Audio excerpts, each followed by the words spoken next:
Hey friends, last time we talked, I put a big emphasis on not maintaining when trying to improve, always striving to get better at what you're doing with your workouts so that then you can take that out into the real world and have that shape you and improve your life in so many ways. And I truly believe that that's what we have to offer in this world of fitness. But hey, a lot of you guys are like, Mark, how am I supposed to improve? Everything's closed and maybe all I have is this. One dumbbell or one band. Yes, that does present a challenge. I'm lucky enough to have a few more things here, but what I'm used to having at my disposal, I don't have that as well. So there are many ways we can get creative. Now my trainer friends out here, some of this might be a review or second nature, but to the majority of us who have never really planned our workouts or thought about our workouts, we're just happy enough that, hey, you know what? I did it, I got it done, I feel great.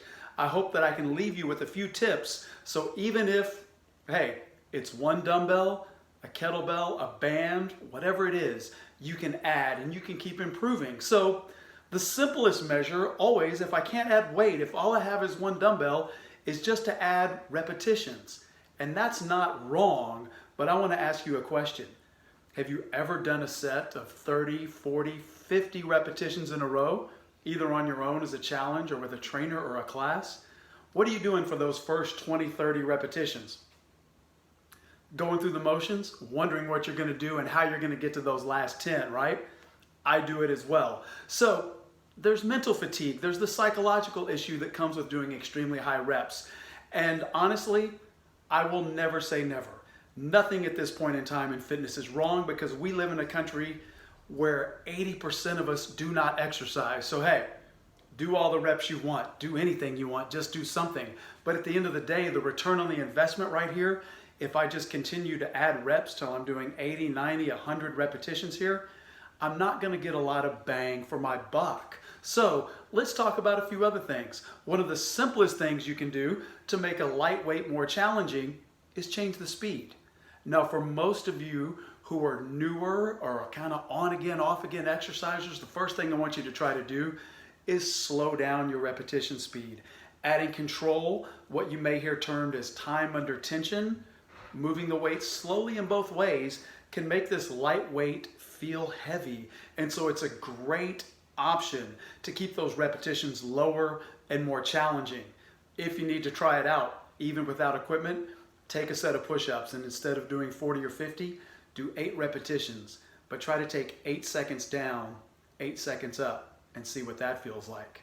Now, on the other side of speed, for some of you who have been training for longer periods of time, or if you have equipment that may lend itself to faster speeds like a band or even a kettlebell, actually attempting to move at greater speeds, boom, can help you in force development, and it'll be a different challenge. And if you're not used to doing that, you will feel that here as well. So give that a shot. Another thing you can play with is simply range of motion. If I am moving the same weight through a greater distance, provided it's a safe distance for me, I've gotten stronger. Take that same weight, add a little bit of range of motion, and you will challenge yourself. If it's body weight, that is a tremendous way to increase range of motion because we have a little more wiggle room to play with that safely. So your lunges, your squats, your push-ups, you might be able to get a little bit lower, and that's more work. You're moving that mass through a greater range of motion, and you will get stronger.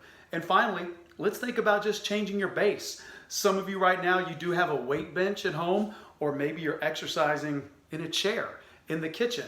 If I were to take this simple exercise and overhead press, I could start on my weight bench with my back supported, and that'd be a great jumping off point. Then next, I do that same exercise seated, but with no back support. Now we've added a little bit more core work into the mix. Not bad. Once you're comfortable there, could I attempt the exercise standing up?